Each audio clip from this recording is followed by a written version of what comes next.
Ladies and gentlemen, colleagues and friends, it's a great pleasure for me to start the virtual roundtable on investing in youth for an Euro-African partnership, 1 year after the African Universities Rector Conference.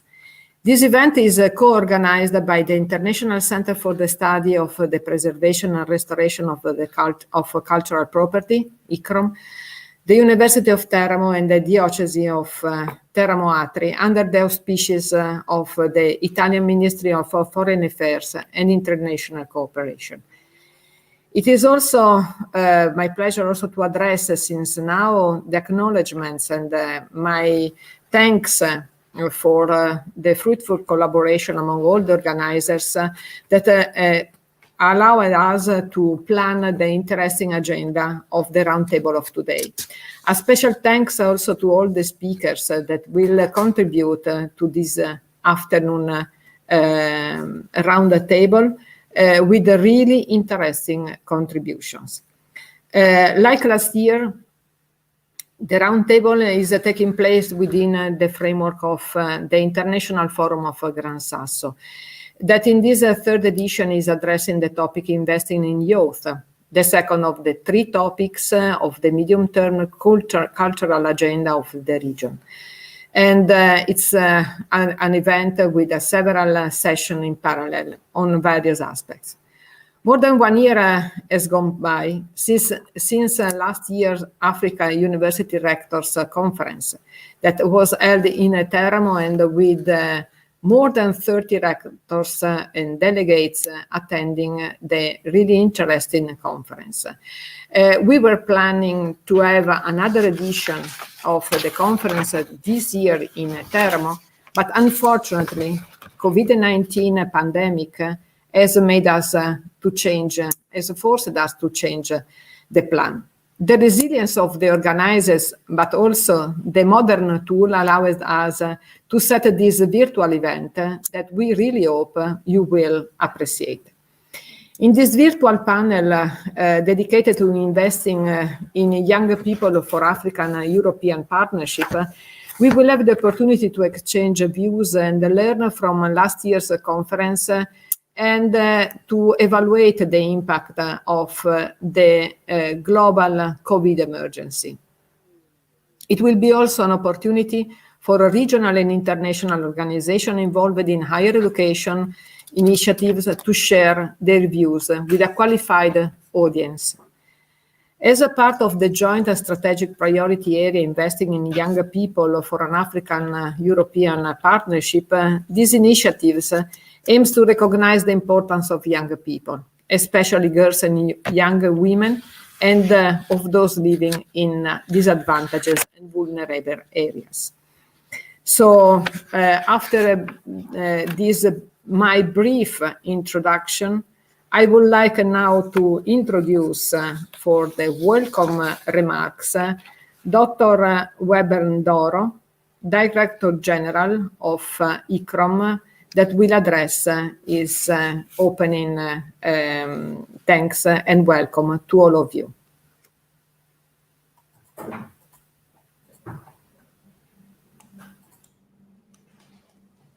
Thank you, Your Excellencies, ladies and gentlemen.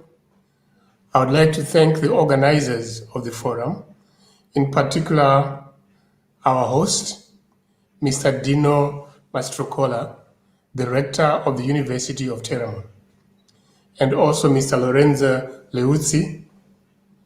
I also want to have a special thanks to Ambassador Giorgio Marapodi, a dear friend who is the Director General of the Development Cooperation at the Ministry of Foreign Affairs and International Cooperation.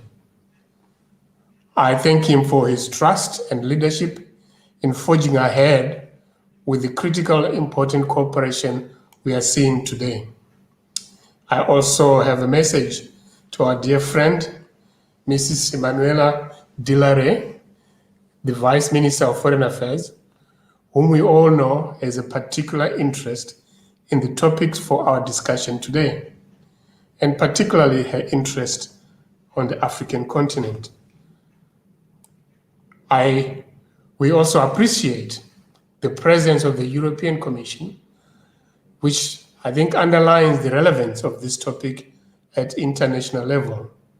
It is also a pleasure for me to recognize all the participants, particularly our panelists and friends, who will be sharing their thoughts on the fundamental issue of investing in the youth, particularly in Italy and in Africa. Last year, on the occasion of the Africa University's Rectors Conference, we underlined the importance of the university cooperation for the future of our world. This year, with the pandemic spreading all over the world, we need to consider new aspects and new challenges. We hope the reflections of this afternoon not only highlight the challenges of COVID-19, but also the opportunities that this unexpected situation has thrust on us, and also on our yesteryear plans. We are confident as ICROM that this will foster better and improved collaboration. 3 key words or 3 key phrases for today's discussion. The first one is what we have already started from last year, which is the youth, which brings inevitably the role of the university. The youth, they are our future, and therefore we continue to discuss about them. The second, and perhaps brought to the fore by the COVID-19 pandemic, is the digital divide in our world. Universities in their thrust are now ever more dependent on the digital platform to teach, impart knowledge, and research. Indeed, it will be essential to address how universities and our institutions survive these challenges in the new world of today. The third phrase is the enhancing the potential of the youth in Africa and Italy, so that we can take advantage of the situation to ensure further and stronger efforts which will ensure better collaboration and entrepreneurship among our youth. We are aware of the particular importance that Italian foreign policy attributes to activities related to the African continent. And for us, particularly ICROM, we have enjoyed the collaboration and generous support of the Italian government in all its actions addressed to Africa for the past 60 years, and not just to Africa, but beyond Africa.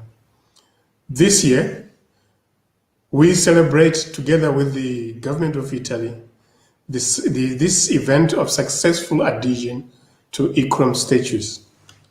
We seize this occasion to renew our heartily felt thanks for the continuous support of the Italian government and its institutions. The recent pandemic has perhaps prevented us from the deserved normal celebrations, but we have not certainly forgotten it, and in future we shall definitely want to celebrate the cooperation together with the institutions in Italy like the Teramo University. I wish all of us great and fruitful deliberations. I thank you all.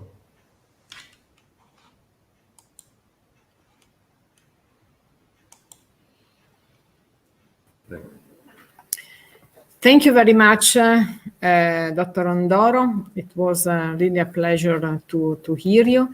And now I pass the floor for the video to Professor Dino Mastrocola, Rector of the University of Teramo.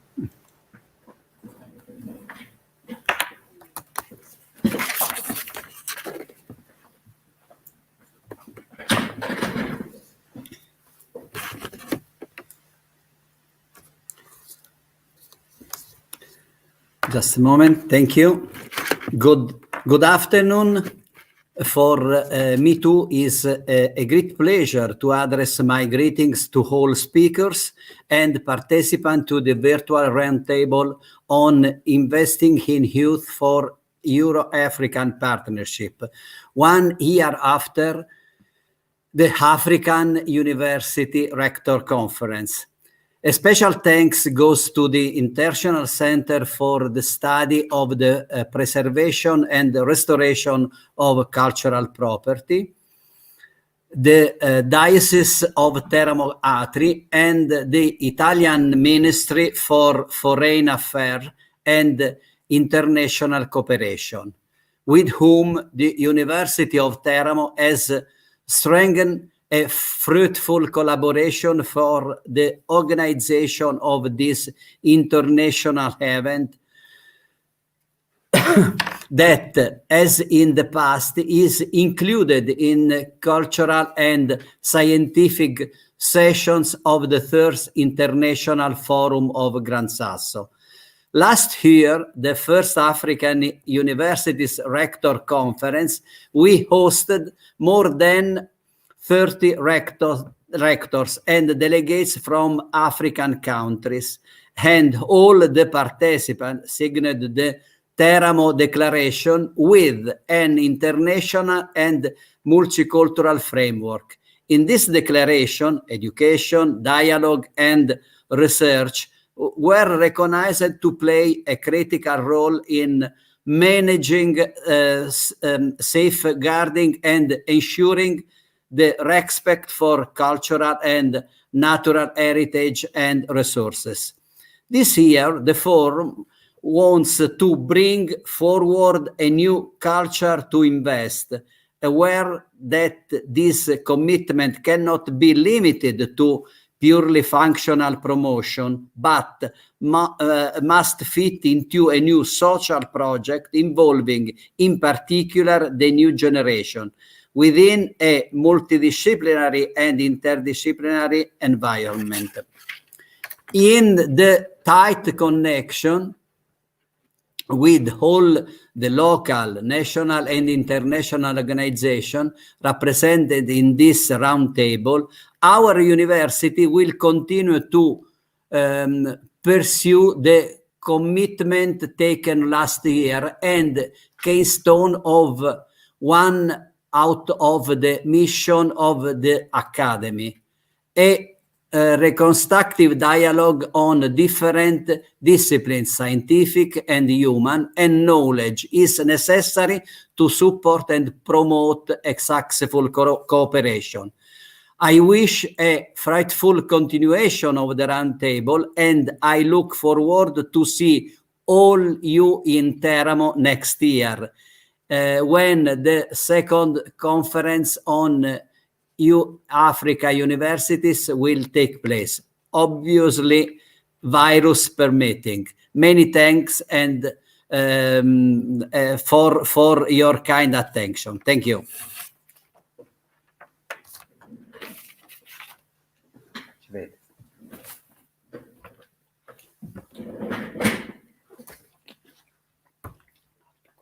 Thank you very much, Professor Dino Mastrocola. And now we have a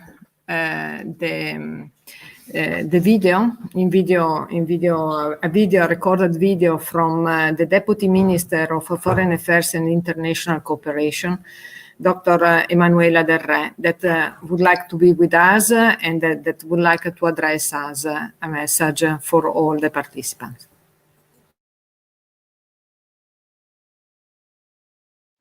I really wish to thank, first of all, Monsignor Leuzzi and Professor Mastrocola for inviting me to join the third Forum of Teramo.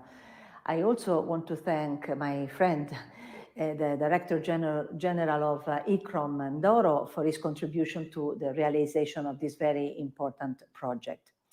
Dear rectors, dear deans, dear university professors, who are also colleagues for me, dear friends, when we talk about the concept of investing in young people for an African-European partnership, of course, for me, it's such a joy because it is a wonderful idea. Certainly, it is a most appropriate topic in this phase of reconstruction. The past 6 months taught us that we can no longer fail to recognize that we cannot overcome a systemic crisis without the joint effort of the global community. A joint collective effort is what we need to create partnerships and make them thrive. It is our trademark for investing with a global approach and commit to the realization of the 2030 agenda. Africa is the area where our efforts in development cooperation concentrate the most. Young by the parameter of its population, and old because it is the place where we all come from, the African continent has an immense basin of human capital and remains crucial for the international community's efforts to deliver on Agenda 2030. Our partnerships in Africa are anchored to the objectives and principles set by both the 2030 Agenda and the 2063 Agenda of the African Union. We implement these principles according to our partner countries' development priorities and their national ownership by involving civil society organizations, local authorities, and of course, the private sector more and more. We greatly invest on education because we consider it as one of the most efficient accelerators for development. However, we should not forget that education needs enabling conditions to become an engine of growth and deliver on the main quests of our youth: personal fulfillment and decent jobs. To create new opportunities to access quality education also means, in our view, to improve the perspective of one's life self-realization and enhance the ability to contribute to the development of peaceful, stable, and participatory communities and societies. The Italian cooperation has opened a constructive and permanent dialogue with civil society, a strategic partner for development cooperation. Academia also plays an increasingly important role in promoting a vision based on capacity building, which implies institutional strengthening, the enrichment of training programs, and the acquisition of scientific, technological, and managerial skills. This is essential for innovation, technological transfer, and ultimately economic growth, while ensuring the full participation and ownership of partner countries. Education for all, especially for girls and women who are often marginalized, can foster social tolerance by enhancing the respect for human rights. It is also a very powerful development accelerator to reach the Sustainable Development Goals and boost green economies. During last year's conference in Teramo, we pledged to find useful ways to innovate academic programs and foster training protocols in order to unlock the immense potential of Africa. In this regard, the Teramo Conference has been an extraordinary incubator for partnerships across universities and countries, with the exchange and cooperation on safeguarding heritage and creating decent employment at the same time. As for my personal engagement, being an academic myself, I have created with the Italian Agency for Development Cooperation and the Conference of the Italian Rectors, CRUI, a platform that will host the networks of Italian universities engaged in Africa, called RUICA, Network of Italian University in the Horn of Africa, and RUIS, Network of Italian Universities in the Sahel, to which all African universities and scholars will have access in order to promote exchanges, projects, initiatives in a spirit of mutual understanding and collaboration.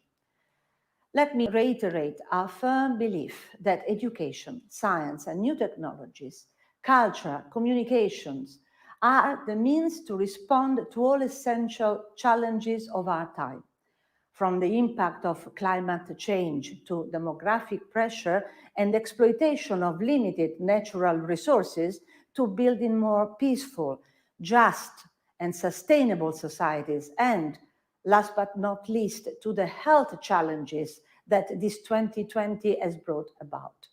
I believe that investing in young people is the seeding of a socially cohesive development. It allows setting the scene for a more peaceful society that could fulfill the ambitions of the Afro-European Strategic Partnership. As Nelson Mandela said, education is the most powerful weapon you can use to change the world. And it is time to change this world.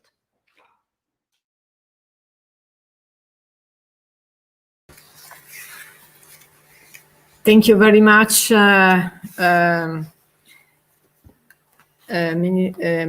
Deputy Minister. She was in video, but actually her words were really important and started somehow to present the main challenges that also this round table would like to address and for which we are willing also to open somehow discussion.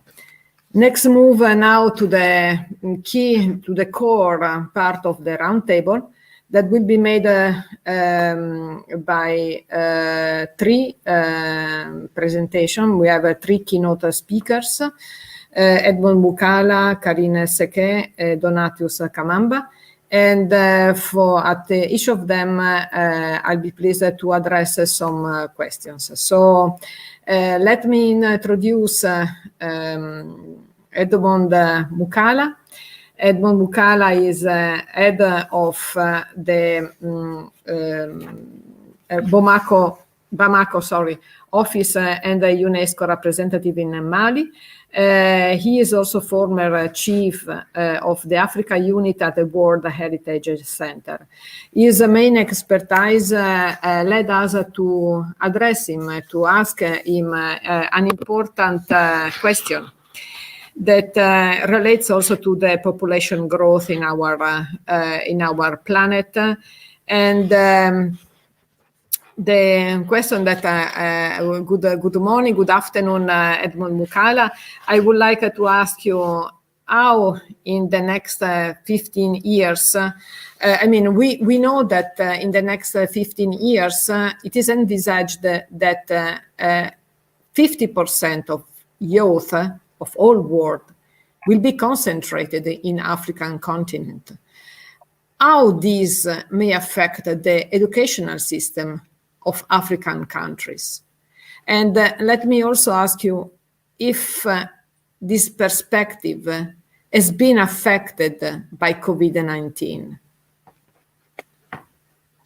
Thank you very much, Maria. And also, I also want just to pay my respect to Dr. Webendoro, the Director General of ICROM, and the Rector of Teramo University, and also the Deputy Minister, who clearly in a keynote speech really revealed the future of the vision that we all should embrace.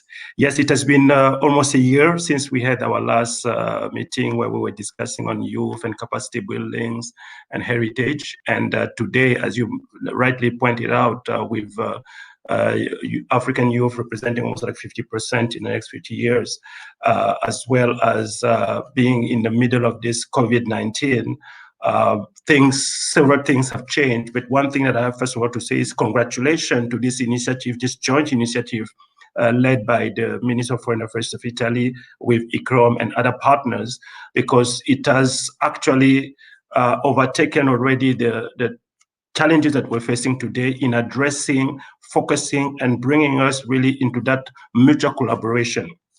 The COVID-19 crisis has created a planetary disruption to higher education, as we all know. Yet, at the same time, the pandemic is providing acute lessons that we can turn into opportunities for building more inclusive, more collaborative, more resilient higher education system to address the global development agenda. There's no doubt that the crisis has challenged the creativity and innovation capacity of higher education institutions, education system worldwide, universities that have managed to navigate the convoluted river created by the crisis will emerge with new learning dynamics, new capacity, and new vision for the tertiary education landscape. And hearing already from the Deputy Minister, we can see already a very visionary approach in strengthening that collaboration that is coming into place. Now, in the case of Africa, the educational solution to this multidimensional crisis requires an approach concerted and multilateral. The major challenges that Africa higher education faces, in particular in this case of COVID-19, but not also, it's important to highlight, we had other pandemics such as Ebola, malaria, tuberculosis, to name only the few, and also other challenges such as security issues in the Sahelian region, among many others. We have food security, climate change, peace, and security that come and add on top of that. So, but also the knowledge of infrastructure, and particularly digital, artificial intelligence, and big data, which both the DG as well as the Deputy Minister highlighted, have been really all the multiple challenges that this continent have been facing. You probably would also remember that African member states were not prepared for this health crisis. I mean, they were already facing many crises. They were obliged to take the shift of online training, which appears in emergency situation, by using radio, television, online courses to keep pupils and students in learning situation. African states have taken good measures in managing the educational dimension of this health.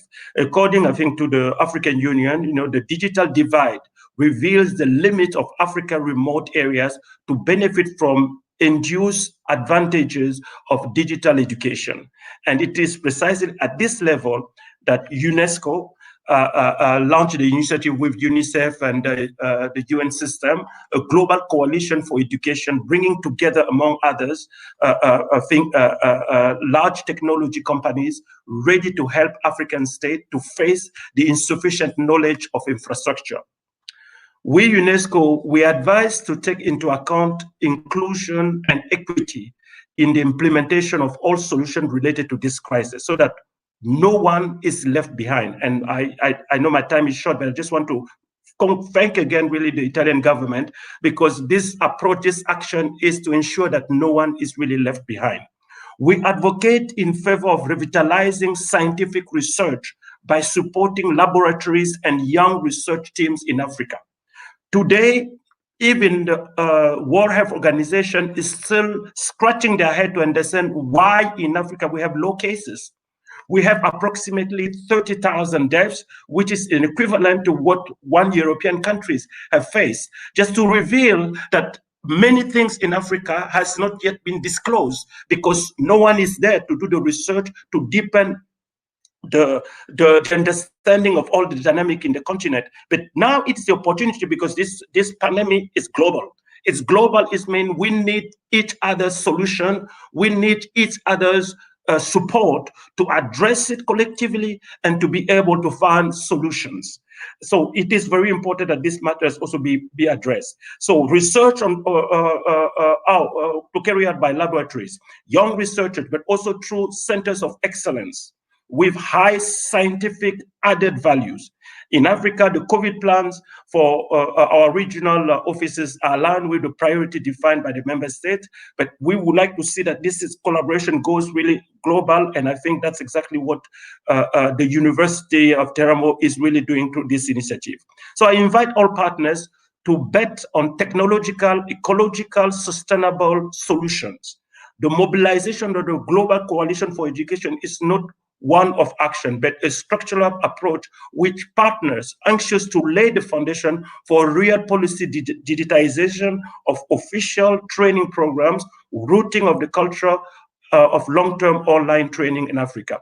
If we provide the capacity building for our youth, it will not just be for Africa that we're doing it, but we're doing it to a global world, because we are one. We don't want to see the children leaving the continent, crossing the Mediterranean to try to find a safe haven in Europe. But if we use now this provided opportunity. It's a crisis, but it's also an opportunity. We will be able to resolve in the most unexpected way all the challenges that was now shared between Europe and Africa, even the rest of the world. So to conclude, just really 4 points very quickly. What I want to recommend really in particular, and I know it will go into the discussion, is really to look also at the mobilization of the partners from these issues of education, university, and youth capacity is a must.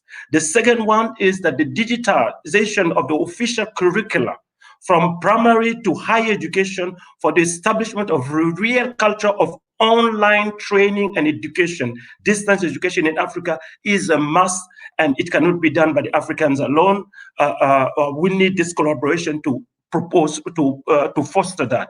The third is the construction or the strengthening of knowledge infrastructure using renewable energy, more particularly solar energy, which is abundant in the Sahel region where I'm based. It is so rich. We can make advantage of that to support the digitization of higher education. And then the fourth, which is the last, is the creation or the consolidation of centers of excellence with high scientific added value, and the remobilization of research teams on priority teams with regard to the challenges which Africa and also the rest of the world are facing: health, resilient agriculture, food security, climate change, peace, heritage, and many others, and in particularly massive youth unemployment, not to leave out the artificial intelligence and big data. These are the frameworks that I think we have an opportunity to foster collaboration, and I'm really looking forward as the outcome of this gathering and the dynamic that will be generated. And I can speak on behalf of the Sahel region. We are all open, we are all excited. We face challenges, but we are also very optimistic that the situation will get better when we join forces. Thank you. Thank you very much, Edmund. Actually, the concepts you have exposed during your speech are really key, are rather important to. I think that we as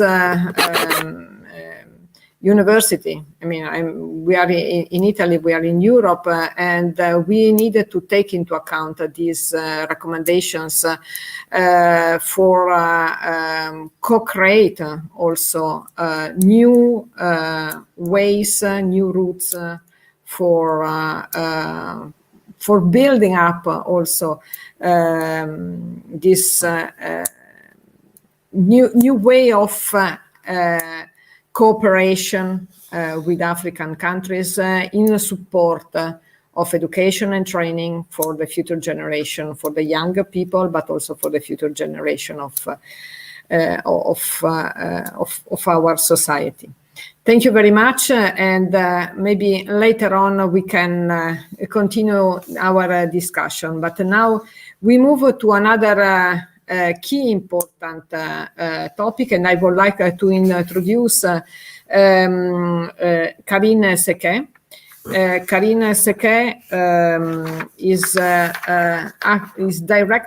acting program director, program manager of the Mandela Institute for Development Studies, MINDS as acronym. And for her life career, Karine specialized in fostering adapted learning solutions for African youth in election and governance.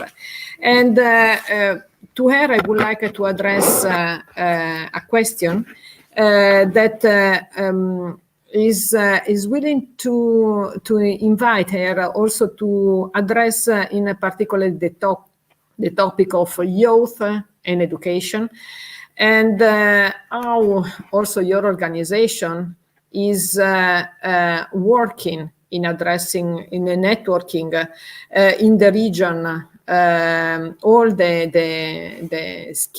key stakeholders to help and contribute on education, and which are the perspectives of the activities of MINDS at the moment, taking also into account, obviously, the COVID-19 emergency that I'm sure has bring also new challenges in the activities of the organization.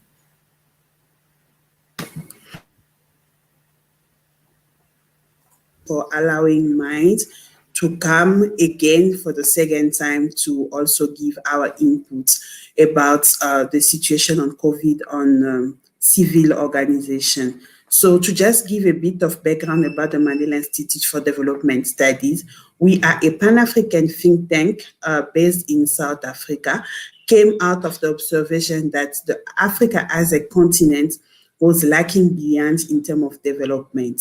And the second observation, as it was said by the Deputy Minister, 65% of the population on the continent are youth. And there is a high need for us to invest in those youth, for them to be the drive changer to create the Africa that we want in the future, achieving the Agenda 2063.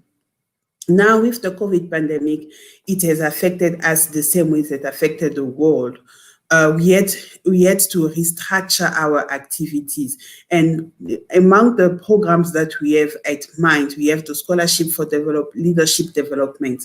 And that program is for young Africans to pursue the postgraduate study, but always outside of their home country.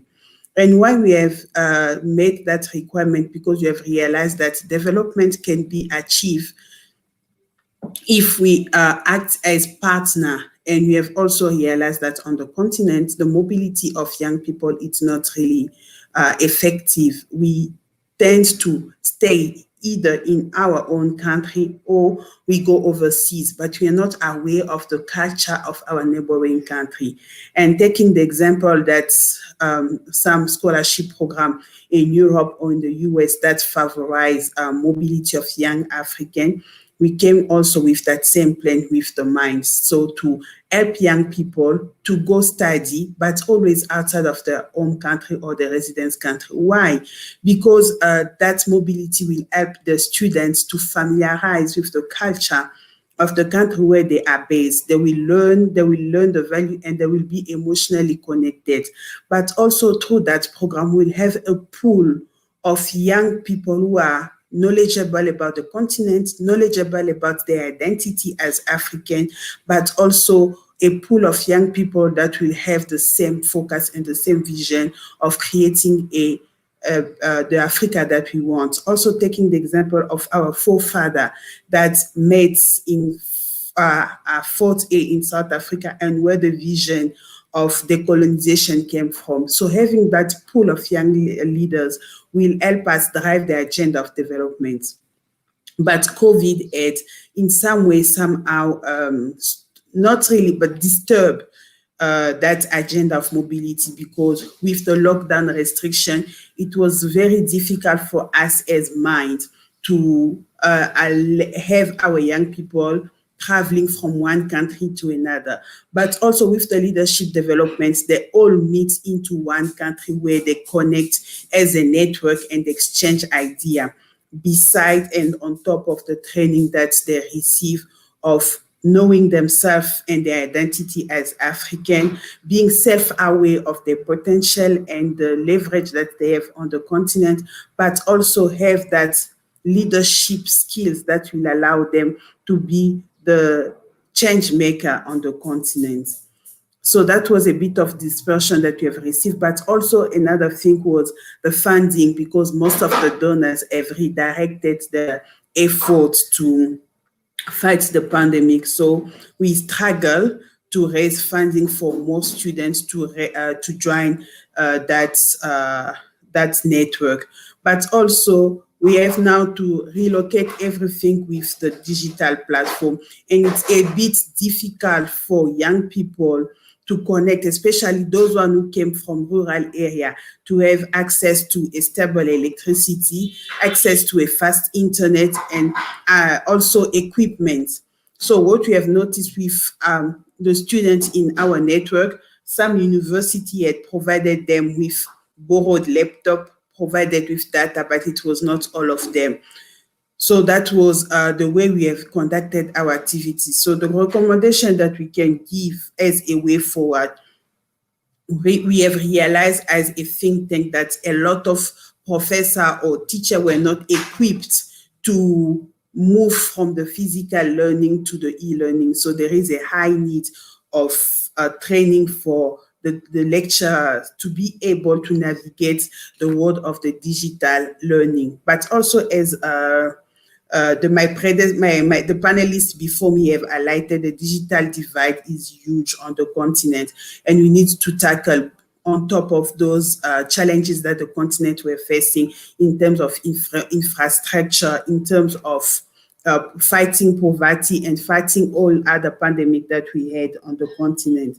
But also, another recommendation that we have as mind is for the partner to invest. We call upon of our African governments and external partner to invest in this program, where we have realized that there is no other program that facilitates the mobility of young students on the continent, to let them be able to connect and network in order for us to drive the development of a continent as one platform, not as separate countries. So we need to join forces to reach that mobility for our students, and for them to also be aware of the culture. We claim ourselves as African, but if I'm not able to say what's happening in Nigeria or what's happening in Morocco or in South Africa, then I'm not African enough. So we need to go beyond those misconceptions and live our life as African. And we have this motto at mind where say,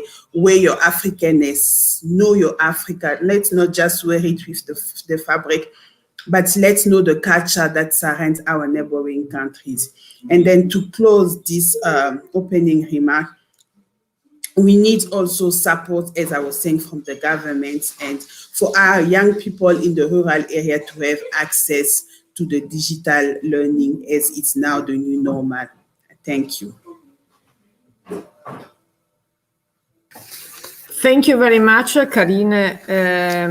You have been addressing really key elements also for to support youth, their development, their progress for more, safe and developed society. I see some aspects that Europe some years ago faced about the mobility. Mobility is absolutely, I fully agree with you. Mobility is absolutely a must, and is really important for the development of capabilities, skills, culture, and the knowledge in the youth, and is absolutely an element that could allow the young generation to grow. In the case of African, I think that is also really important due to the diverse environments that you have in all the continent and in the different regions. And I really agree with you that this is really challenging for a continent so diverse, in many terms and aspects to deal with. So thank you very much indeed. And now I would like to move to the next speaker of this round table. I would like to invite who is interested also to leave some questions to our speakers to go on YouTube and write in the question box the questions as we are reading them, and we are collecting them in order to address them after to the speakers. So the next, the third speaker of the roundtable of today is Donatius Camamba. Really a pleasure to see him. Unfortunately, only virtually today, because actually we met last year in Teramo, and Donatius is affiliated to the University of Dar es Salaam, and is expert in agricultural conservation and management. Actually, he was a former director of a National Antiquities Division in Tanzania. And last year, his presentation was highly focused on sustainable development goals, which is a rather hot topic nowadays, and almost all the world is discussing and trying to find solutions to the 17 goals proposed by the UN. Donatus, I would like to ask you, which is, based on your experience and your expertise, the impact that pandemic of this year has on those themes. If you read and go back to your speech of last year, how things have changed due to this unforeseen event? Yeah, thank you very much, coordinator. The COVID-19 pandemic at a certain time caused a total halt of life to almost all economic and the social sectors due to the restrictions that were imposed on the access of goods and the services in the effort to fight the COVID-19 pandemic. Efforts towards providing sustainable jobs and other necessary supplies, assets became disrupted. Effects have been noted in areas such as historic towns, transportation, use of public spaces, and the tourism, only to mention a few. Africa heritage sites, including historic cities in most African countries, are places of fortune for the youth in various ways. Heritage cities, like in Africa, like Zanzibar in Tanzania, Asmara in Eritrea, Mombasa in Kenya, Timbuktu in Mali, and the like, have been attracting young people because of job opportunities that are available, particularly as a result of tourism. The lockdown strategy, a trend adopted by many countries, became a challenge to enforce. Some countries made it clear that the lockdown strategy in some heritage sites was impossible and difficult to implement. Some countries were divided on this strategy. For example, Tanzania being one of them, where the lockdown strategy was rejected completely. In this case, therefore, it is necessary to consider practical solutions to be adopted by the training institutions. Considering that Africa youth population contributes to 19% of the global youth population, considering that 226 million youth between 15 and 24 years of age in Africa, and considering that 60% of Africa's population was under 25 years of age in 2019. But also consider that Africa is the youngest continent with an average of 19.8 years. Most of the socio-economic opportunities take place in cities, including historic towns, where a majority of youth live. Considering also most urban communities, including youth in Africa, are poor in terms of financial, skilled human and material resources. And considering that youth survival depends on day-to-day income through daily activities, and such that virus pandemic can take time to completely disappear.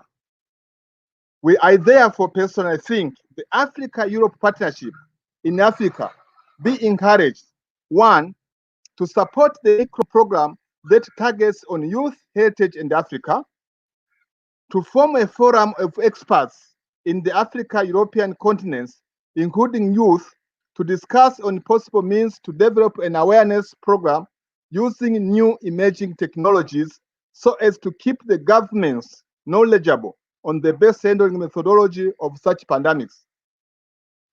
The initiative and the partnership should initiate an exchange of information and opinions in African-European continental partnership through discussions and the dialogues to establish a shared strategy that considers inclusive participation that is highly enriched with the cultural varieties and attributes.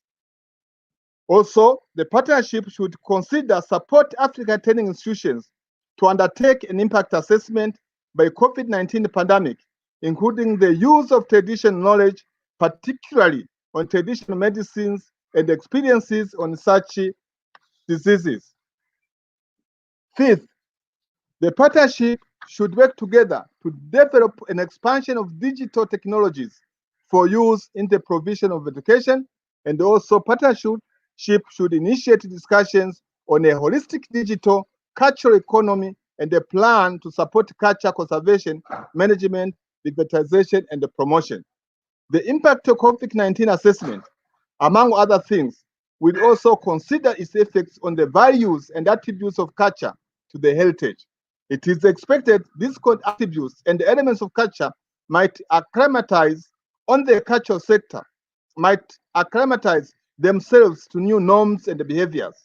Hence, the impact of this crisis on the cultural sector is not to be understated, and the African heritage might look different after the lifting of these exception restrictions. Hence, cultural heritage and the sustainable conservation has to be honored by the youth if it is going to be successful. Thank you, Coordinator.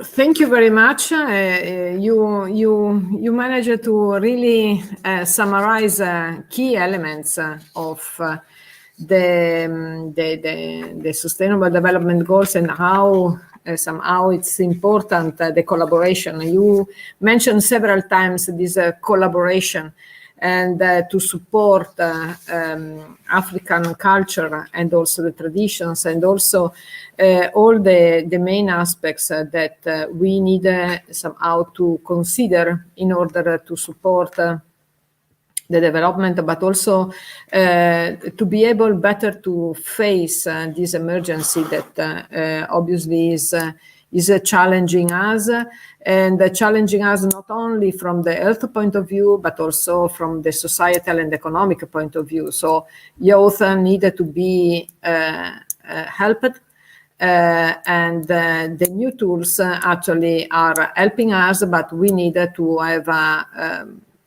good collaboration also in allowing African countries to implement this digitalization in support of the culture and education, especially for the young generation.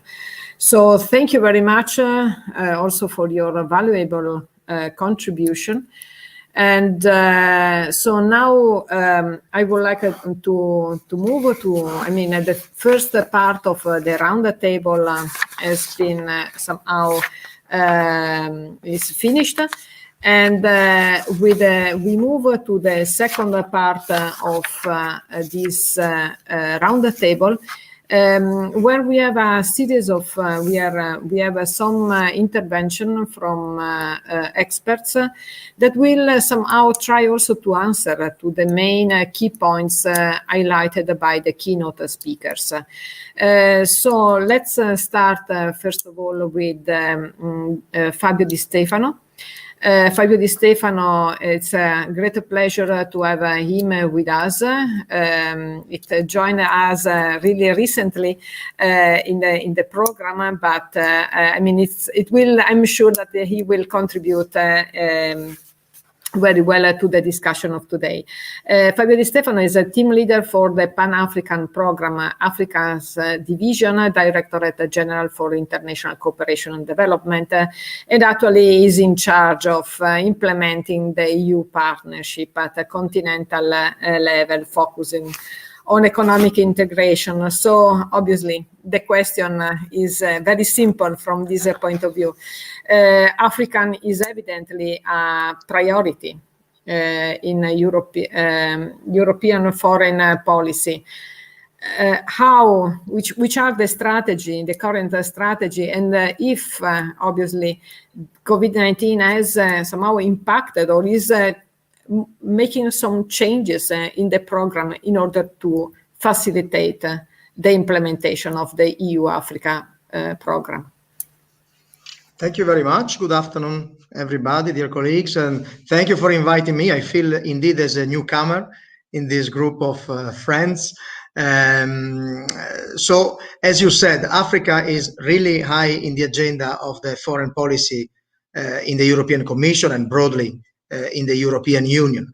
By the European Commission perspective, it's not a coincidence if our President, Ursula von der Leyen, went on their first mission abroad, went to Addis Ababa to the African Union Commission, and he went back a second time in February 2020. So from the place where we are, so in the DG development in charge of Africa, we are happy to see, let's say, our continent in the priority, top in the priority of the European Commission. You may have seen the joint communication that the Commission published in March 2020, which is called Toward a Comprehensive Strategy for Africa. And you may have seen the four priorities, the five priorities, the five defined partnerships that we have designed and that we were planning to discuss with our African partners during the EU-AU summit, which was supposed to take place in October, but now it has been postponed due to COVID.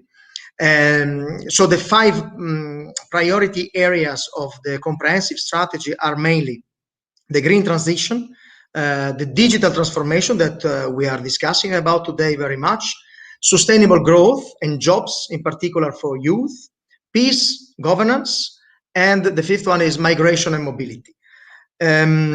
What I was saying is that this COVID, this global pandemic, as some previous colleagues said, has really highlighted the importance of developing such strong partnerships to address global issues like this one. So I think it is really an opportune time where we are defining with Africa the strategy for the next year to come.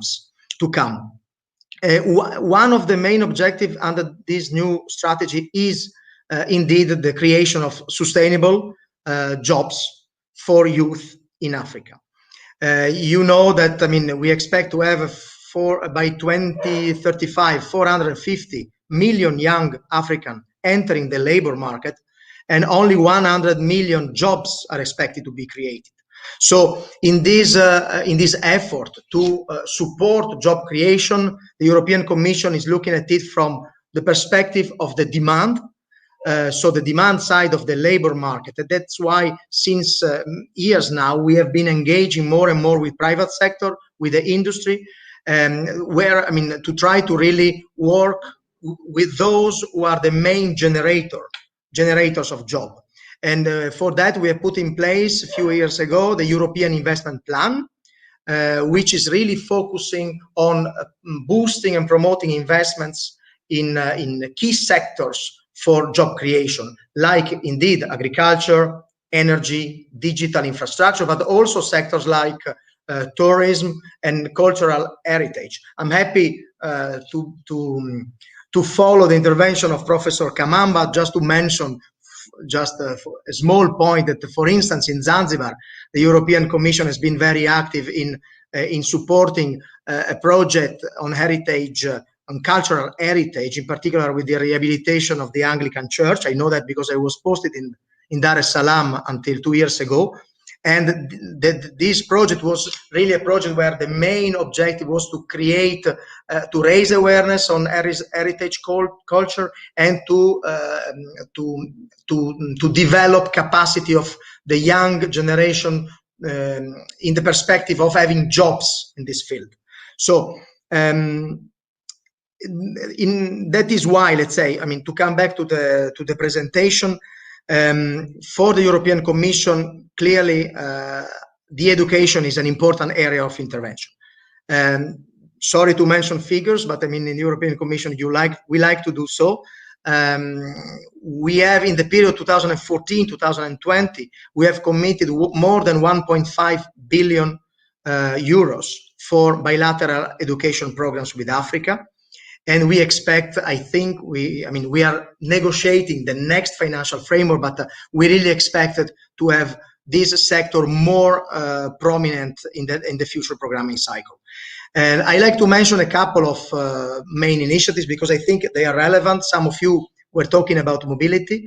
In Italian, we say il fiore all'occhiello, but one of the most important programs is indeed Erasmus+. Which allows students, African students, students from all over the world to come and study in Europe.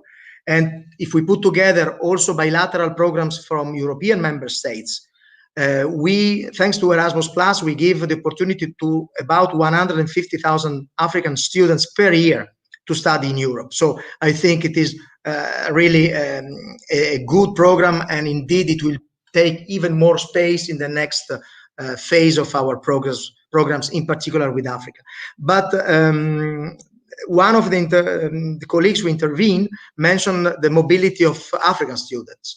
And I have the impression that not everybody is aware of a program that we are implementing in the framework of the African Continental Education Strategy, which is a program of intra-Africa mobility, and which is going on since already 3 or 4 years. And it allows really African higher education institutions to organize the mobility of postgraduate students and as well as university staff between them. So this is something as well that we are building on to do more in the next financial frame. Of course, COVID has had a huge impact on all that. Many programs have been affected. For sure, the mobility programs, they have really been affected because physical mobility has been very limited these days, still today. But some of these programs, they have been developing very innovative solutions thanks to that. Like, for example, virtual peer-to-peer work, which was developed at some of these institutions. And the pandemic, as some of you has already mentioned, this pandemic has clearly emphasized and stressed the importance of digital infrastructure. So digital infrastructure shall help African education institutions to cope with the COVID-19 disruptions. And this emphasis on the role of the digital tools is actually very much in line with the priorities of the European Commission that I was mentioning at the beginning. I like to make a very concrete example of a project because I think it is important for the participant to be aware of. It is a project which is called Africa Connect. We work with the African Research and Education Networks. I think in Italy it's called GAR, which is a partner of our project, by the way. And the real aim of this project is to provide a dedicated, reliable and affordable internet connectivity and applications to higher education and research institutions in Africa. And we have been very active. We have allowed, these regional education networks in Africa, in particular UbuntuNet and ASREN for the Northern African, and WACREN in West Africa, they have allowed more than 1,900 institutions in 20 African countries to connect, to have better access to internet. So for me, this is really a project which is very timely, in particular for the situation during COVID. I can make the example of Somalia, where the education network in Somalia, Somaliren, they were able to create a platform which enabled 11 of their member universities to deliver classes online. And in Kenya, the education network there was able to provide data bundles and discounted prices to the institution members of their network.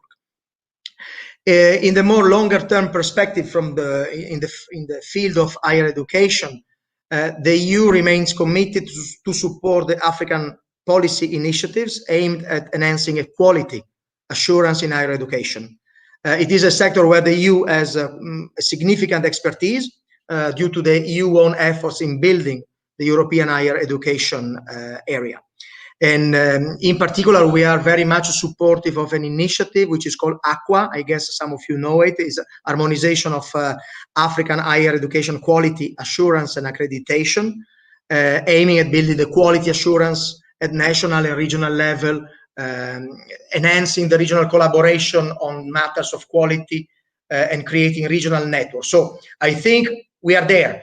When I hear the previous intervention, I have the feeling that the European Commission, in the definition of its priorities for Africa, with Africa, it's on track.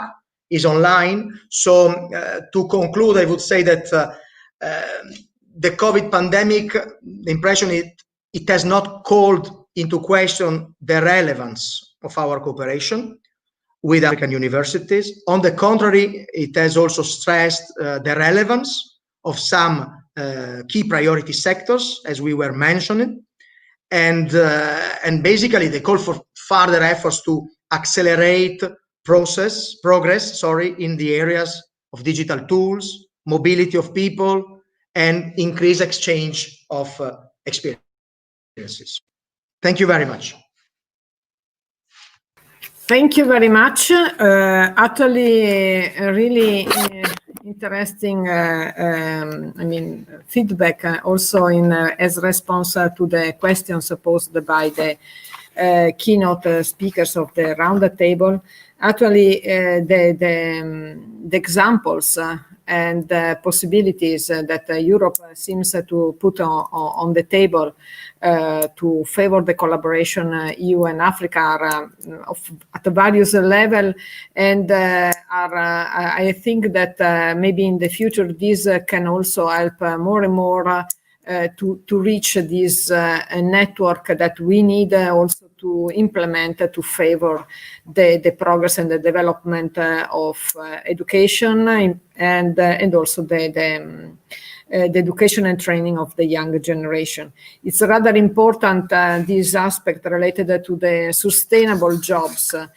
We need obviously to define skills, competencies which are of importance in respect to this, and I think that on this there should be some investment also for to better identify and develop this project and action. So thank you very much, Fabio, and obviously we will be here waiting if there are any further questions, but also maybe some comments from the keynote speakers. So now we move to the next intervention. Alessio Re.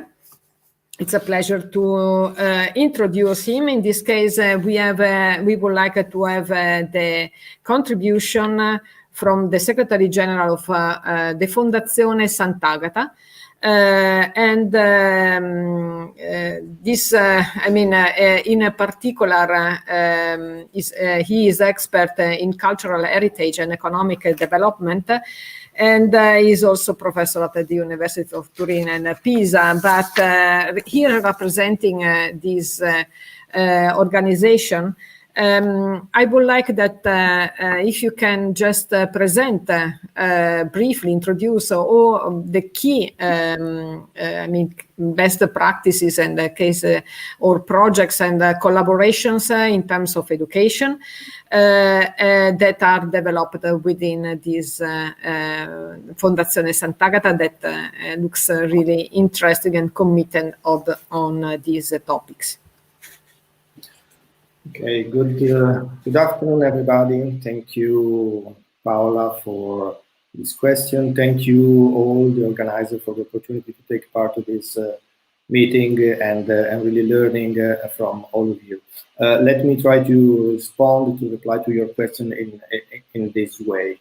Since you were talking a lot about the COVID emergency, my impression is that, of course, COVID, this emergency has clearly stressed all our life, but let's say many issues that were already present in our life. And that's very true, obviously, also for our work, especially in the terms of a clear need to refocus our strategies and priorities. We work, you introduced, in introducing me, you said that I work for a foundation, which is a research foundation working on cultural economics. And basically we work in investigating the relation between cultural heritage and economic development. We are convinced that there is a relation, that heritage and, let's say, culture in general do impact on employment, on job creation, on income generation, on inclusion, identity, entrepreneurial opportunities. I'm trying to recall some of the words that were used by who was presenting before me. Anyway, it impacts many aspects of our life and our society, and also, let's say, the competitivity of territories, of communities, and why not nations in general. So basically our work is to develop research to support institutions, organizations, agencies, in implementing strategic approaches and operative tools, and those operative tools which are necessary to enable the strategies to happen in order to valorize what economists call cultural capital. Culture is a capital. A typical example of our traditional work is like preparation of strategic plans, management plan. Talking about Africa, we drafted a couple of years ago, maybe 3, a local economic development plan for Port Louis and Mauritius, together with the Pravasi Piatto Trust Fund, which basically was the tentative to translate into proper operative tools the capacity to generate employment, economy through cultural heritage and the use of cultural heritage. Another large part of our work is related to knowledge transfer. Since we are talking here a lot about education, we work a lot on this as well, knowledge transfer, capacity building through especially a couple of masters, which are professional masters. In both of them, ICROM is involved, so some of you know them very well. Basically, dedicated for many years, almost 20 years by now, to develop capacities to prepare development projects based on culture, on cultural drivers, which might be physical heritage or arts and craft, fashion, music, the production of culture. So in this context, and talking about refocusing, the need of refocusing the priorities, youth is certainly becoming central to our work. With the COVID emergency, we are all more aware that the world is changing a lot, demographically, technologically, climatically. In some areas of the world, and Africa is certainly among them, if not the first of them, in terms of needs, in terms of potential impact. These challenges are crucial and are totally urgent. And we are even, let me say, we are much more aware that we urgently need to interact with future generations. So investing in youth is a need. It is double time strategic for the present times and for the future. And it is definitely an economic investment. From our view, investing in young people means opportunity to generate sharings, dialogue, alternative narratives, talking about cultural heritage. It is an occasion for understanding the emerging geographies of cultural heritage. Most of the time, we tend to use a Western approach or Eurocentric approach, which is much limiting, living in a global world by now. It is an occasion to draft new tools, to learn new languages. What we recalled many times, you recalled many times, of the digital, the digital tools, the digital divide. So, in other words, investing in youth, it means a greater ability to perceive the evolution of the demand expressed by the cultural heritage sector, and consequently, in our view, to better equip ourselves to comply with it in our research, in our knowledge transfer activities, in our daily work, let's say, including the possibility to understand and develop and support the creation of new jobs based on culture and creativity, what we call creative jobs. So that's why we are, in our work, pushing organization to work with the youth Like, let me recall, we recently did a strategic plan for a restoration center, which is the Ganadia Reale one, close to Torino, from where I'm speaking now. And we pushed them to develop, to have a specific focus on their research and training activities on youth, and they did, luckily, with the Young Professional Forum. Weber remember it very well, as he attended a few months ago. So basically, it is these kind of initiatives are aimed at understanding yes, of course, the restoration work in this case, but especially aimed at understanding the profession, the evolutions of the profession of the next future. Ourselves in our foundation are doing this exercise as well.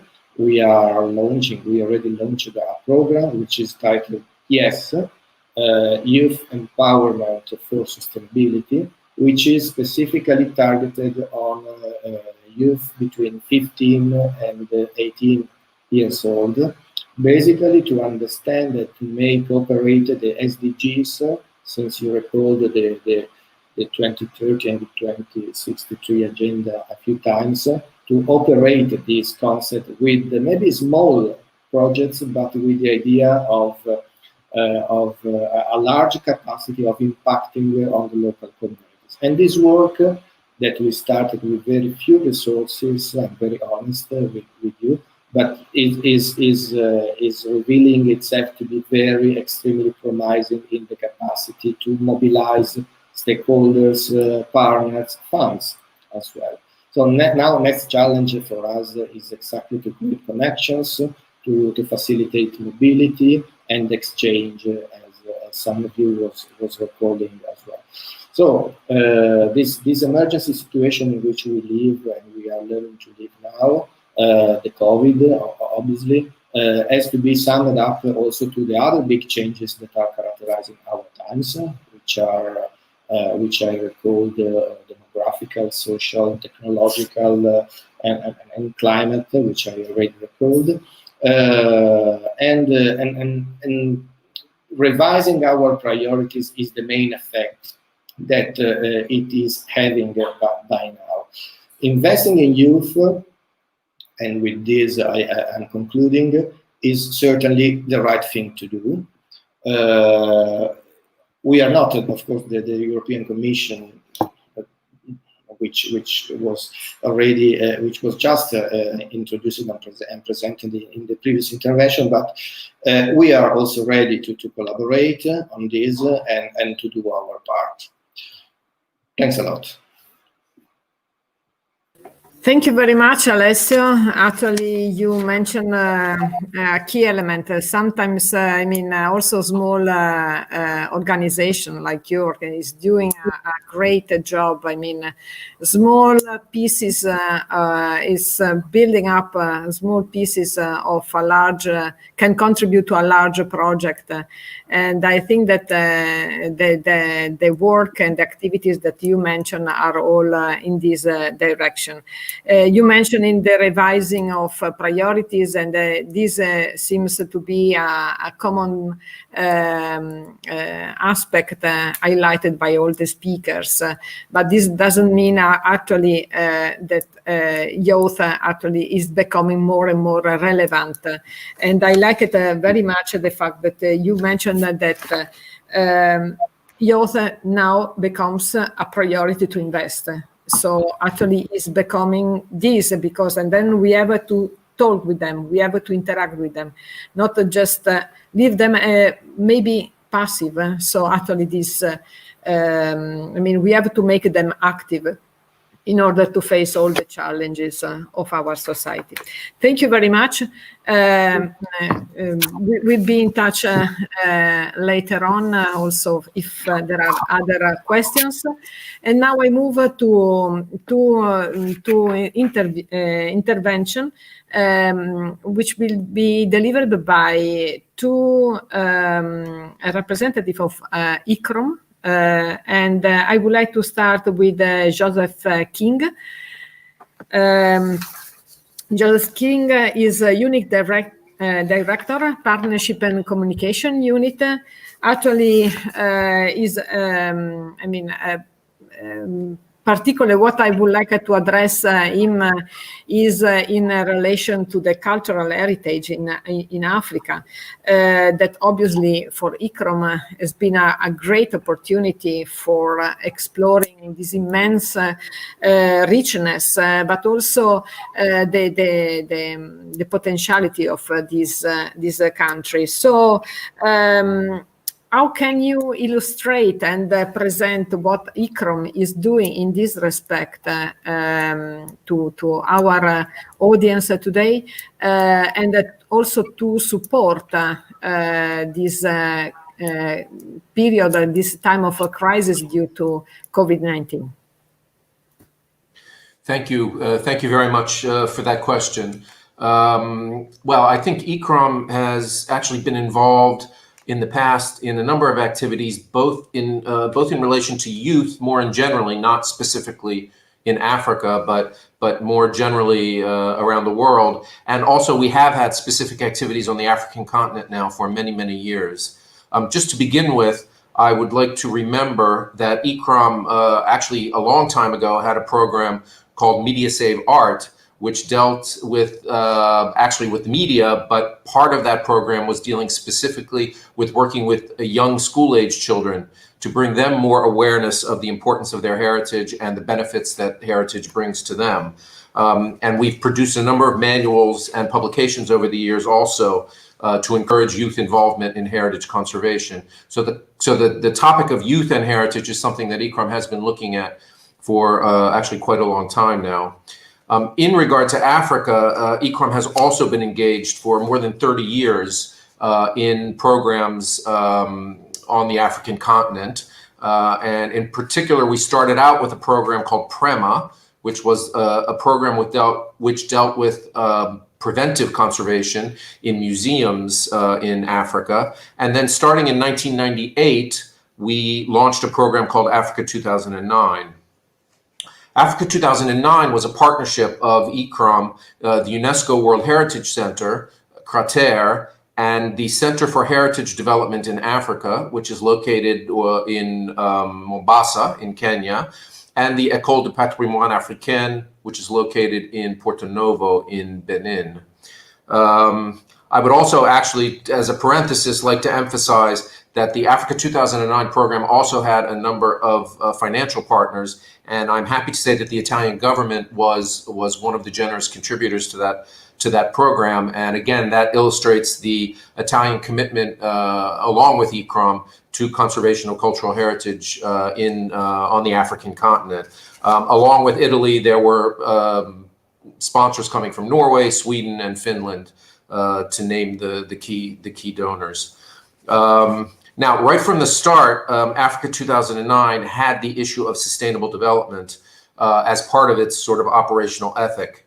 I don't know how many of you remember, but the predecessor to the Sustainable Development Goals were called the Millennial Development Goals, the MDGs.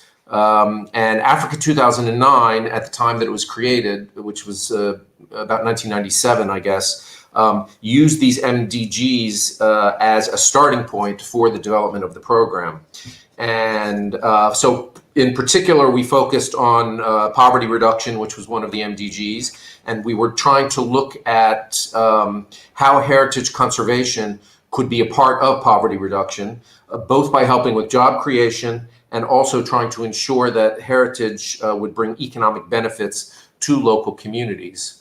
Now, having said that, I have to say that there still needs to be more research on this topic, and I was happy to hear my friend Alessio, who spoke just before me, who I know part of what they do at the Fondazione Sant'Agata is research on economic benefits of cultural heritage. And I think that's something that needs to be looked at more on the continent, specifically in Africa in the future, because the truth is that doing a research in Europe is not going to have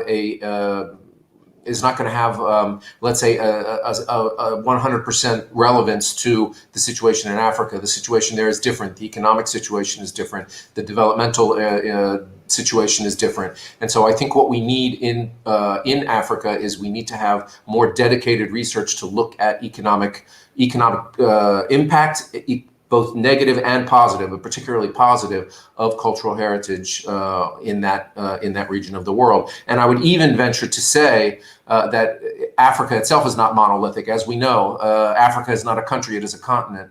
And the situations in places like Kenya or South Africa, where there's a developed tourism industry, are much different than the situation in other countries. So I think that's one of the things that we need to keep in mind. Back to Africa 2009, another of the Millennium Development Goals that the project was dealing with was combating HIV/AIDS, that pandemic. And this is particularly interesting in the particular situation that we're in right now, where we're in another pandemic. And this has to remind us that, in fact, pandemics are not shocking things that come about once every 100 years, but we have to take into account that pandemics actually do occur, and we need to better plan for them in the future. We need to be aware of them, and we need to carry out better planning. Now, within Africa 2009, we worked with national institutions and local institutions to raise awareness of HIV and specifically its relation to cultural heritage. Finally, the third of the MDGs that we worked on in Africa 2009 was targeted to gender equity. And that ties in also with the topic of today, which is involvement of youth in heritage conservation. And I say that because the program tried to promote in general a participatory approach to the conservation and management of the heritage in Africa. And this meant the involvement of a wide range of stakeholders, including women and including youth, who had not always been considered in the past. The program, through its courses and its projects, tried to work with a wide range of stakeholders, both in the development of management plans for heritage sites, as well as decision-making and implementation of those plans. As an example, we worked on the World Heritage nomination, for example, of the Kasubi tombs in Uganda, which meant working with the Buganda Kingdom, and within the Buganda Kingdom, specifically with the traditional site managers, the traditional site custodians, and that included women and youth, and also those with knowledge of traditional construction techniques. In this case, the Kasubi tombs are made of a grass thatch. And so we had to work very closely with the people with that traditional knowledge. So this served to valorize those skills, and also the way that we could use the heritage to build toward a sustainable future. So in the end, Africa 2009 ended up working on quite a number of sites in the region, 37 sites, and we trained over 350 heritage professionals in sub-Saharan Africa. Now, work on Africa 2009 led ICCROM to the development of what we call people-centered approaches to conservation. So this is not aimed specifically at Africa, but aimed at all regions of the world. But in fact, this people-centered approaches to conservation was built on the knowledge that we gained within the Africa 2009 program. So this is a case of Africa sort of leading the way in terms of participatory approaches, let's say, in community involvement in conservation. So ICCROM has learned a number of lessons from these programs, and actually you'll hear a presentation from my colleague, the next presentation from my colleague, who will talk about what we're going to be doing, in the future. But if I have to sort of conclude and sum up a little bit on a couple of ideas, I would say that one of the things that we need to be thinking about for the future, again, goes back to what I was already speaking about, the idea of carrying out dedicated research on the economic benefits of heritage in the region, looking at various different realities on the ground in Africa. I would also say that we should continue with these people-centered approaches, and that those people-centered approaches need to take into account both youth and focus, I would say, strongly on youth at this point in time. And thirdly, I would say that we need to work more strongly with universities. That's also an important aspect for this forum, because of course we were dealing with rectors in the meeting last year, and I think we need to be working more strongly with universities, because it's universities that are actually working with the youth. And so we need to encourage universities to carry out more research, but we also need to encourage them to actually work more on the ground heritage management and conservation projects. So I think with those few thoughts, I'll wrap up, and I would like to just thank you all for the opportunity to address this meeting.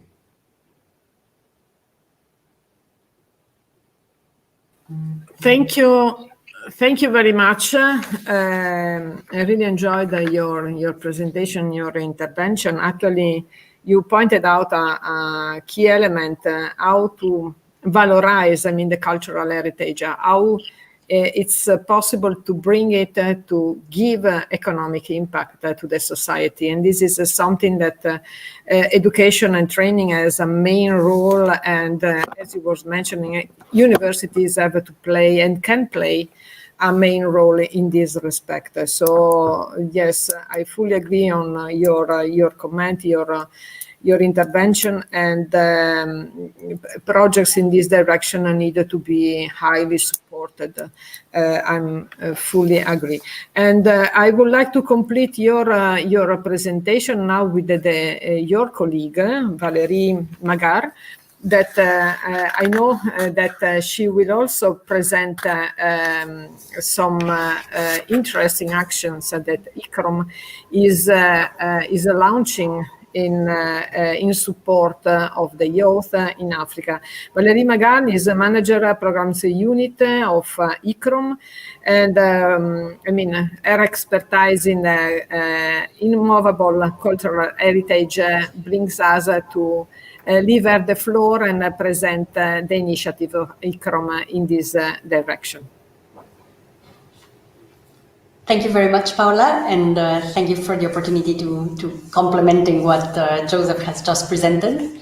I wanted to focus more on the current program by ICCROM for the region called Youth Heritage Africa, which is a program that was supposed to be launched earlier this year, but with the COVID pandemic, of course, all of our, as for many parts of the world, all the activities were affected and are not running as planned. The idea was that we would launch the program at the beginning of the year to have a broad dissemination of the objectives of the program and also define the partners for the various components of the program. However, in spite of the difficulties, we have continued actively as much as possible to implement what the program is supposed to be doing. And this is an interesting program. It changes slightly from some of the previous activities in that youth and heritage are at the center of the program. And it has planned a series of interconnected activities. On one hand, some capacity building courses and workshops on specific conservation and management topics involving the approaches that Joseph was mentioning in his previous talk about people-centered approaches and involvement of communities and different stakeholders in conservation and management. Another aspect of the program are the heritage hubs, on which I will speak a bit more later. And the third large component of the program is on advocacy and outreach activities, trying to reach different audiences on the importance of youth heritage from the perspective of the African continent and the different realities that exist throughout the continent. Now, because of the pandemic, we had to shift what we had planned for this year from face-to-face activities into online activities, trying to be as creative and as resourceful as possible. And we have been working closely with two of our partners, the African World Heritage Fund and the École du Patrimoine Africain, with whom we have just recently finished two workshops for advanced dossiers for nomination to World Heritage, one in English, one in French, which concluded just a couple of days ago. And this has taught us already some of the issues linked with this online teaching, which many of the universities throughout the world are facing in terms of connectivity and the possibility of interacting with the participants and the resource persons involved in the courses and in the workshops. And we are taking out interesting lessons already on how to improve should the situation with COVID continue and we still need to work online, but also how to use these tools that we have learned and mastered much better in the last months for the future to just improve communication among conservation professionals. We have a few other courses still planned for this year, which will also take place online, focusing on museum exhibition design and virtual exhibitions, which will involve new technologies and new formats on how they can be, exhibitions and museums can be presented, and also questioning the content and the way the museum collections are understood and presented to the public and shared with the public to different audiences. So hopefully we will still continue doing that throughout the year. And the second component of the program, which is an interesting and the most innovative part of this Youth Heritage Africa program, is the hubs, the heritage hubs, which are initiatives that are linked to heritage that should have a strong emphasis on youth involvement in order to design, test, and undertake new ideas around heritage assets or activities and trying to push them forward. So we have already a first hub planned for this year in collaboration with the National Museums of Kenya, and thanks to the support of the British Council. This hub will include capacity building and the development of projects focusing on the virtual presentation of underwater archaeology, and Mombasa will be the base for this heritage hub. So this is an exciting new initiative and hopefully will produce interesting results. There are two other hubs that we are still exploring and trying to further define. One which may interest the rectors present here is with the University of Cape Town for the creation of a consortium of departments and schools of higher education.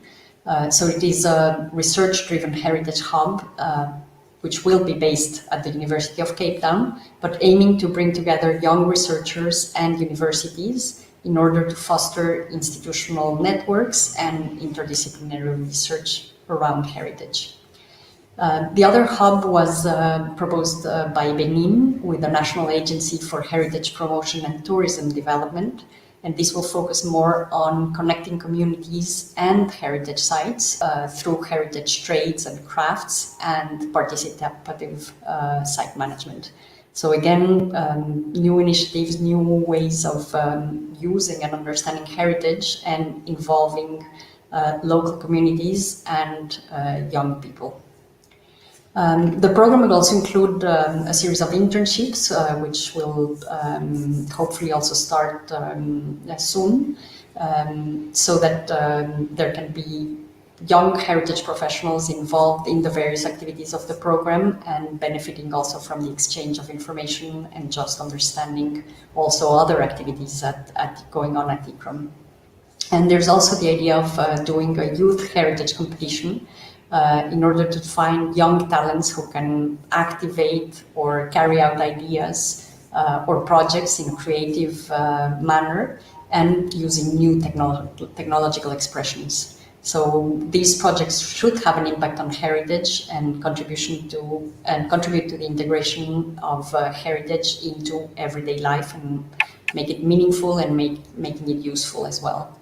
And with the aim that those projects that are selected from these competitions should receive technical support from the program. And so while many of our activities have been delayed by the pandemic, we have focused with our partners on finding ways to continue with as many activities as possible. We will assess the immediate results of these first activities at the end of the year, so that we can try to take as much as possible from the lessons learned during the pandemic in terms of technology and connectivity, but also trying to face and integrate much more all of the old and the new challenges that have been highlighted also by the previous speakers.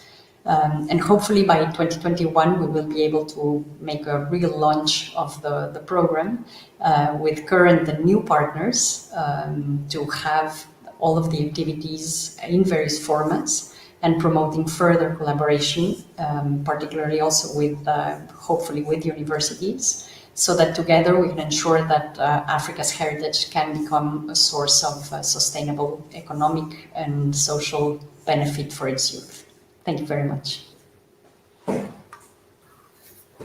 Thank you very much, Valerie. Actually, really interesting programs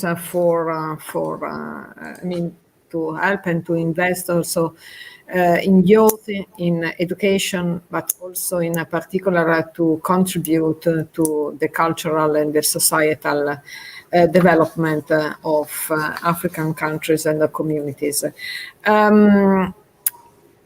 Before moving to the closing remarks, I would like to address one question that we collected from YouTube, from the people that is attending from the virtual tools our conference, our roundtable this afternoon, and I think that we can address it to Fabio Di Stefano if he is still here with us, or anyway, in any case, to all of you. But I think that we needed to think about this point. I mean, we are working a lot on mobilizing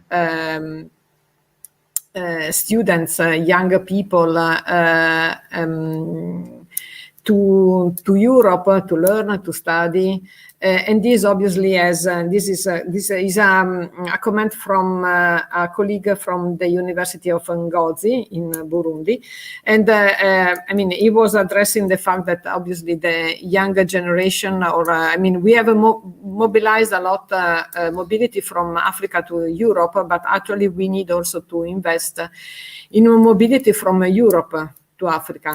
And this obviously will balance somehow this the intercultural development and development of skills for the young generation, so to not create a diversity, but also, but on the other side, to promote more, I think, more constructive also dialogue between the different societies belonging to different continents. And I'm really thank you, Dr.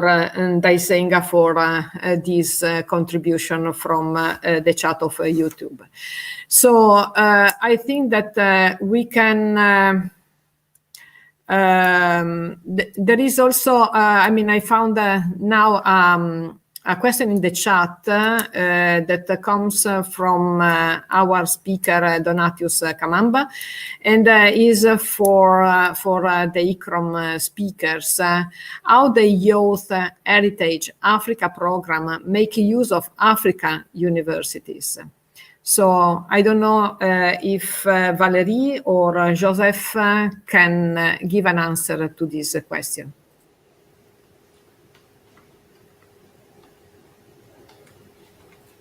Certainly, yes, of course. Well, there's a number of points where this question could be answered.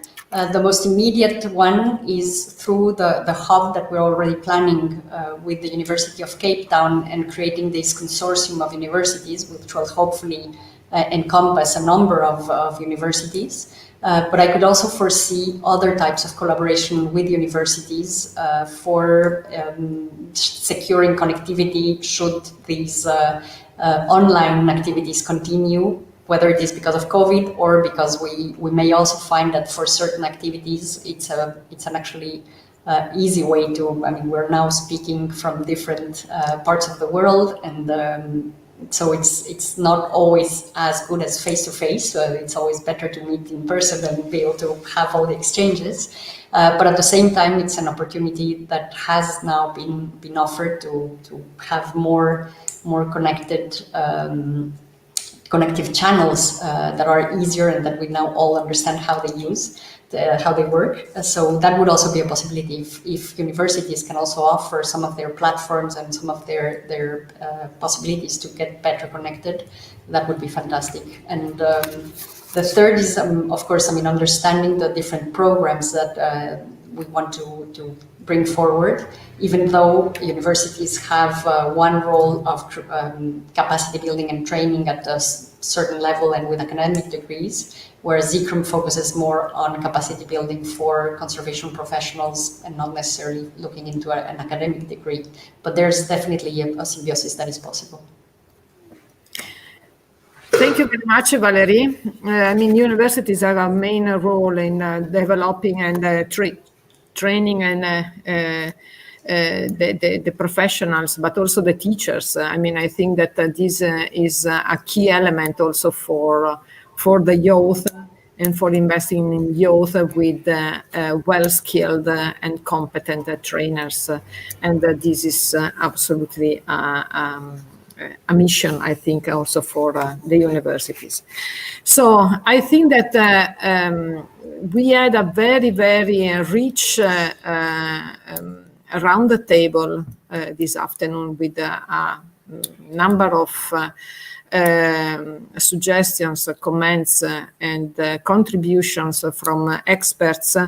And I think that each of us will somehow have learned something today. I learned a lot. And I think that this is let's say, a food for thought. We needed to think about what we have been discussing this afternoon in order to be able also to relaunch and to be proactive in respect to the youth and the investment that we have to do on youth. But obviously we cannot finish this roundtable of today without calling on the floor Dr. Giorgio Marapodi, that is Director General of the Ministry of Foreign Affairs and International Cooperation, that I think he will give actually the right words to conclude this really interesting roundtable of this afternoon. Grazie.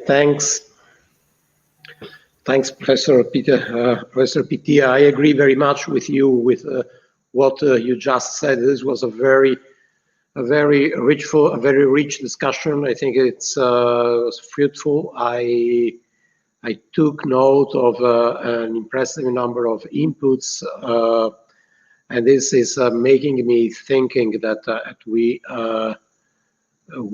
all together had a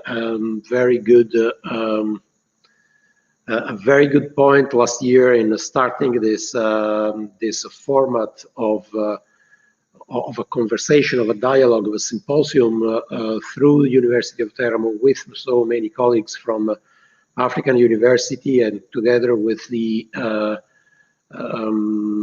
very valuable support of our friends from ICROM. In coming to a close of this intense seminar, I am brought to consider this meeting that we strongly wanted to have this year, despite the pandemic, in order to continue the conversation and the action that we started last year has indeed surpassed its intended results. From prevention to investment, the pathway is clear, and there's another step toward the fourth forum of the Gran Sasso, where I think I hope we can prepare a new session of this dialogue with our friends in African University.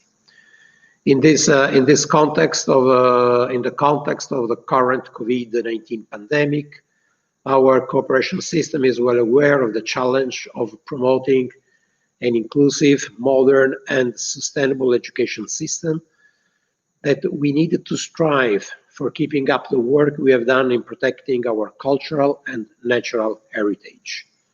This will be possible only by building resilience to overcome temporary COVID-related constraints and assure better access to education and cultural experience for African youth, especially in remote areas.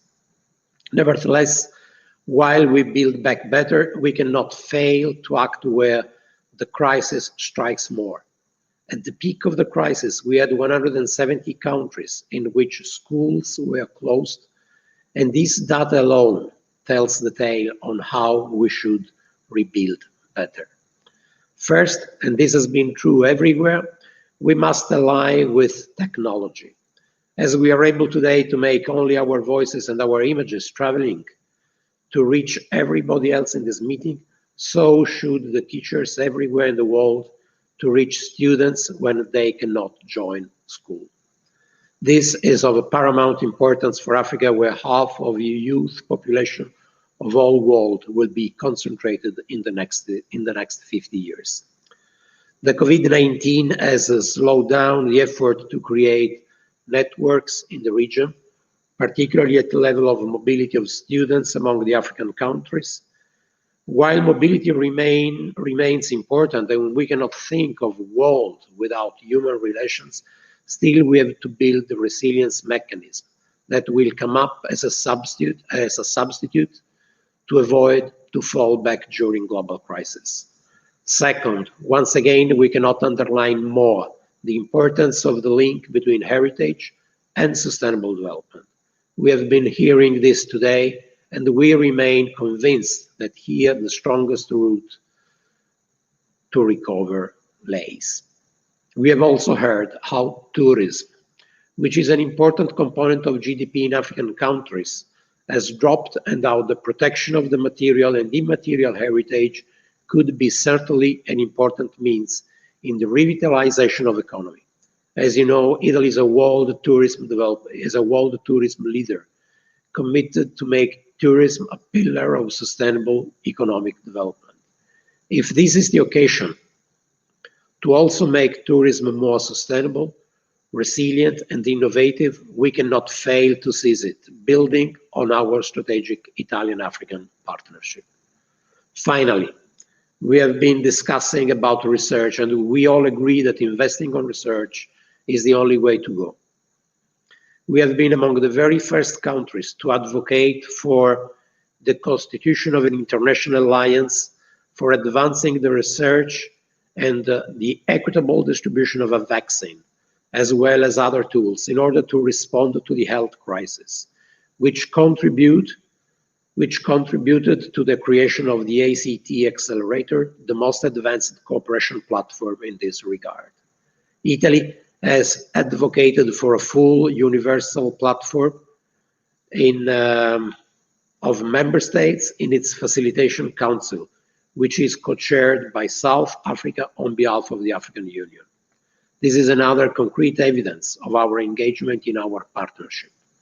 In concluding, I must congratulate all the speakers, participants, my colleagues of the European delegation.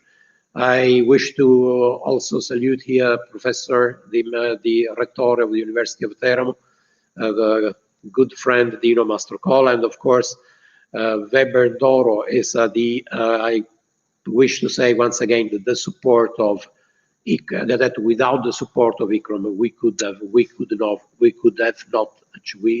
not achieved the result that we have achieved up to now. And of course, all the people of the University of Teramo, all the guests of this webinar, the diocese, Monsignor Leuzzi, that has been, as I said yesterday, one of the main engine of this forum of the Gran Sasso, and the entire group, the entire technical group that I know it is composed of hardworking women as usual, for bringing to a success this conference.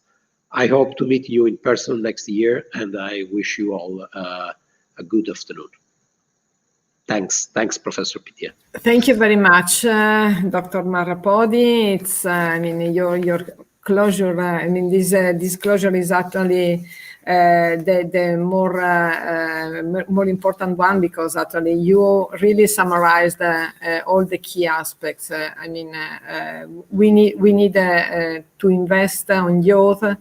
We need to invest in research, in culture, to allow us all together, Europe and Africa, to collaborate and also to develop a sustainable world at international level. So, and with this, I would like to call all the speakers that now are in the background, and because we would like to make a picture, to have a memory of this event of today, for who is still online and is still with us, because it was really a challenge to organize this event with obviously a great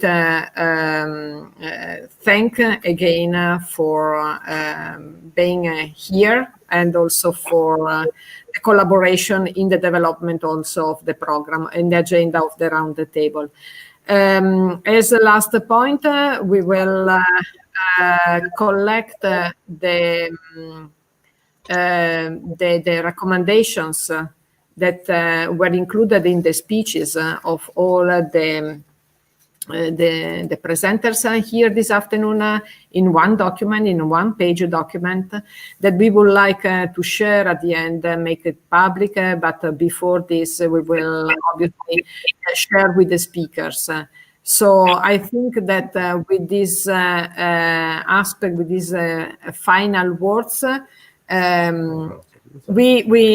ask you to smile, and in order to make the final picture, and